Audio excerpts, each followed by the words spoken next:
Ravi de vous retrouver sur France 24 à l'heure de Paris Direct. Bienvenue à vous tous. Voici tout de suite les principaux titres du jour. À la une, le Hezbollah promet de nouvelles attaques après la frappe menée la nuit dernière sur un camp d'entraînement à Haïfa.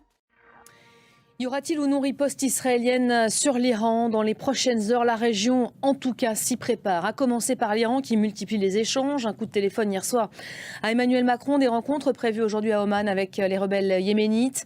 En attendant, le bras armé de Téhéran continue de donner des coups à l'armée israélienne. Le Hezbollah libanais qui a mené la nuit dernière l'attaque la plus meurtrière contre l'État hébreu depuis le début de la guerre. Une frappe sur un camp d'entraînement à Haïfa qui a fait 4 morts parmi les soldats israéliens ainsi qu'une soixantaine de blessés.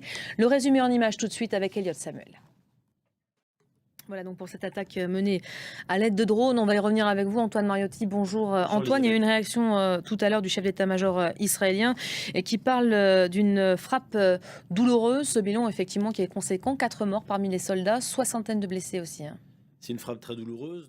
Merci beaucoup Antoine pour le décryptage. On aura l'occasion d'y revenir à 13h heure de Paris avec notre invité du jour.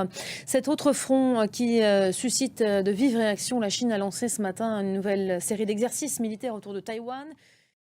Allez, on en vient à ces explications particulièrement attendues. Marine Le Pen se présentera cet après-midi et pour la première fois à la barre du tribunal de justice de Paris.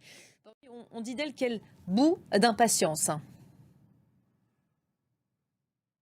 Yoann Bodin, merci à vous. On vous retrouvera à 14h, juste après le début de l'audience convoquée donc à 13h30 heure française. Cette question qui se pose également ici, l'État français volera-t-il à la rescousse du Doliprane? Le sujet inquiète au plus haut niveau.